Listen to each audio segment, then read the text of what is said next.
মানুষের মুখ থেকে হাসি যখন হারিয়ে যেতে বসেছে, ঠিক তখনই কোনো কারণ ছাড়াই প্রতিদিন নিয়ম করে হেসে চলেছেন বাঁকুড়ার বেশ কয়েকজন।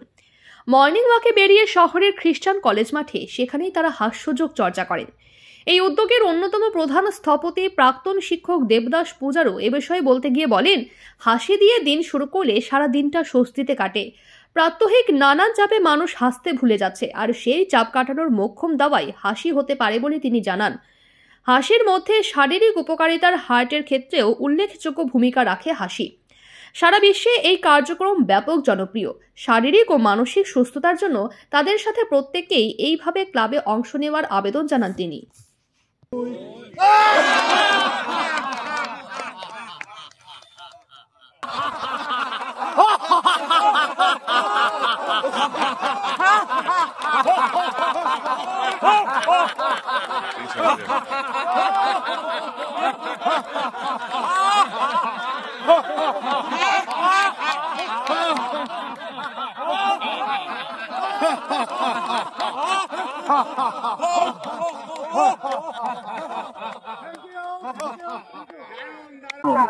দারুণ দারুণ মেন্টাল ডিপ্রেশন সমস্ত কিছু কমে যাচ্ছে। বাড়িতে গিয়ে খুব এনার্জি পাচ্ছি, নিজে হাসছি, সবাইকে হাসাতে ইচ্ছা করছে। হাসির বর্তমান যুগে হাসির মারাত্মক প্রয়োজন।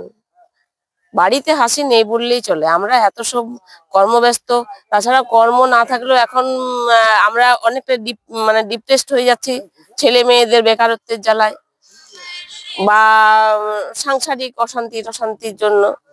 এই জন্য হাসিটার বিশেষ প্রয়োজন। আর একা একা হাসবো বললে বাড়িতে হাসা যায় না। বাড়িতে একা এক্সারসাইজ করলেও আনন্দ পাওয়া যায় না। এই যে আমরা যৌথভাবে মিলিত হয়ে সকালে এসে হাসছি, একসাথে এক্সারসাইজ করছি, মনের কথা বলছি। ধরুন আমরা সবাই সব ডাক্তারের খোঁজ জানি না, কারোর থেকে একটু ডাক্তারের খোঁজ নিচ্ছি, কোনো একটু কোম্পানির খোঁজ নিচ্ছি। এই হেল্প গুলোও তো পাচ্ছি একসাথে থেকে।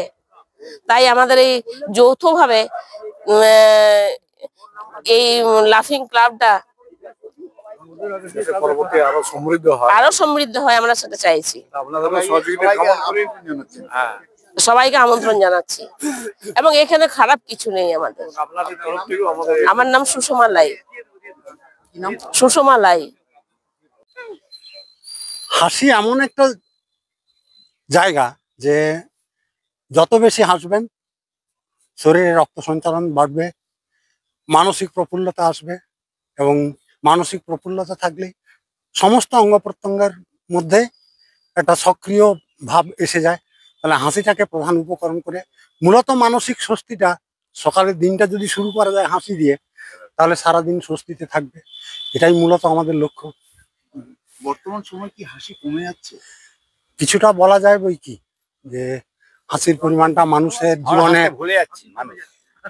মানুষের জীবনে এত মানসিক চাপ এসে গেছে বিভিন্ন রকম কর্মকাণ্ডে, সেটা সামাজিক ক্ষেত্র, রাজনৈতিক ক্ষেত্র কি প্রশাসনিক ক্ষেত্র, সমস্ত দিক থেকে এমন একটা চাপের জায়গা তৈরি হয়েছে যে মানুষ সদা ব্যস্ত রুটি রোজগারের চিন্তায়। তাহলে সে সমস্ত জায়গা থেকে দাঁড়িয়ে পারিবারিক বিভিন্ন রকমের অসন্তোষ, এই জায়গাগুলো এমনভাবে মাথা চড়া দিয়ে উঠেছে যাতে করে মানুষের জীবনে যাতে একটা স্বস্তির ভাব থাকে, তার জন্য হাসিটা মুখ্য। হাসতে বলা হবে।